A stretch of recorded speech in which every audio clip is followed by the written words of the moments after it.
it's Rachel from All About Planners. This is a review of the Leuchtturm Horizontal Weekly Planner. They do dot grid notebooks as well, which you've probably seen before. I have done a review of them. I'll include a link in the description box below if you're interested. But I really wanted the weekly planner because it has my favourite layout, which is horizontal days of the week on one side and then lined space that you can use for list making on the other side of the weekly spread. The other reason I really like this one is because of the page size. It is around about A5 size, so if I grab my ruler, it is about 5.5 inches wide by about 8.25 inches high, so it's really portable size.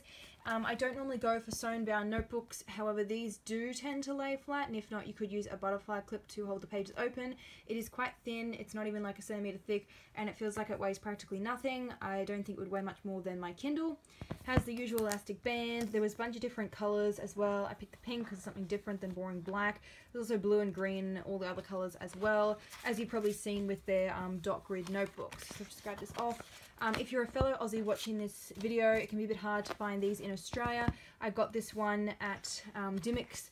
If you wait until about March, which it is now when I'm filming this and when I brought it, then they go 50% off. So wait for a sale if you're not sure if this is going to be a good layout for you. So got the dates at a glance page, nothing really different about that one than most planners, except that it does have the week numbers, which I think is a nice little extra touch.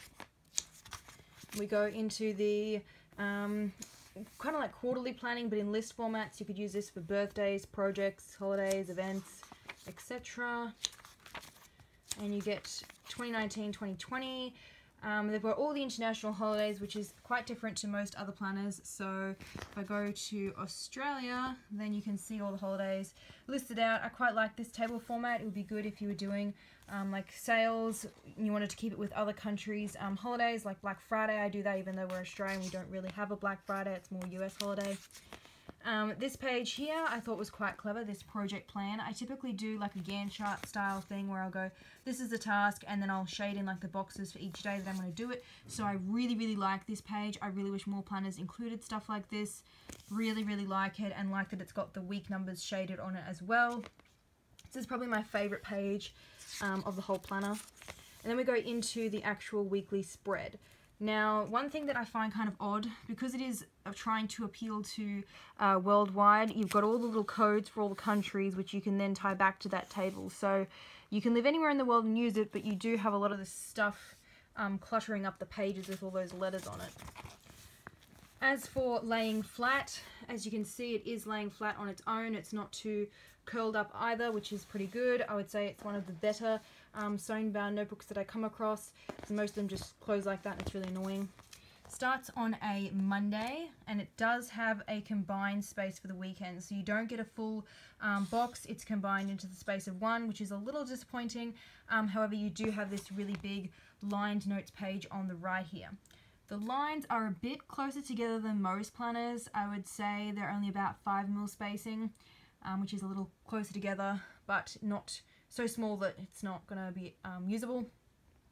And the other thing that I want to point out, it does have the week numbers printed down the bottom here. Because there are no tabs, then you can it'll help you find it quicker. And also there are some built-in ribbon bookmarks too, different colors as well, so you could use one for your weekly, one for the add-on pages like that project page I showed you before.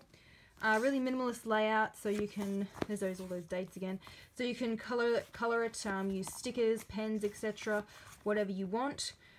One thing to note, this does not have a monthly calendar.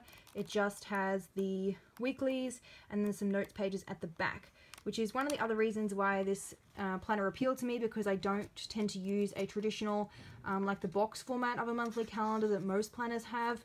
I much prefer a list style format or the project plan, so keep that in mind. If you do want a box layout, you might have to use another notebook or your bullet journal or something else, and keep it separate to this weekly planner.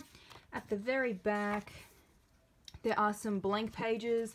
There's no lines or dots or anything, that's just plain paper. The other thing I should point out, I don't know if you can see it because it's quite overcast today, the paper is cream. It's not white, it's not yellow, it's cream, so at least it's not yellow, but obviously white preferable. Heaps of blank pages at the back. I'll just show you about how many there were. It's around about that many, which isn't too bad. And then you've got a big roomy pocket folder at the back to put heaps of stuff in, and you've got that elastic band to keep it all closed. So if you've watched some of my other videos on my channel, you might be thinking this is quite similar to the Moleskine notebook, which it is. So I have that here as well, just for a quick comparison. So they do different sizes of the Moleskine. This is the smallest one. As you can see, it's a bit more streamlined and thinner than the Leuchtturm one, but it has basically the same weekly layout inside. So it's pretty much a clone. It's got the same weekend combined. It has none of the holidays thing coming up down the bottom with all of the country codes. Has lined second page. The line spacing is a bit bigger, so if I open up, you can see quite clearly the difference. So if you like to write bigger, maybe go with the Moleskine. The paper quality, I reckon, is better than the Leuchtturm in the Leuchtturm because it is more white, closer to white, whereas this is more yellow. And as you can see, there's some really bad ghosting just on the printing. So when you do write in the Moleskine, there's pretty bad bleed through. I did a pen test. I'll include the link below so you can have a look and compare it. I'll be doing a pen test for the Leuchtturm as well. But yeah, very similar inside layout. And the Moleskine also does not have a monthly view. It's just the weekly pages and then some notes at the back. You do get lined notes pages, whereas with the Leuchtturm it was blank. The week numbers are printed on the bottom of the Leuchtturm but not on the Moleskine. As for the price, the Moleskine I have found is cheaper, but depends where you get it from, obviously, and what country you're in. They both have different colors other than just the black. That's probably about all there is to say. Similar cover material. The Leuchtturm, I'd say this is more bendy, whereas this is like a hardcover, as you can see. And as for the thickness, the Leuchtturm's a little bit bigger, but I probably prefer a bigger page size anyway. So on the whole, I would probably go with the Leuchtturm rather than the Moleskine. Don't mind them. I'll be doing a pen test for this one, and I will include the link in the description box below.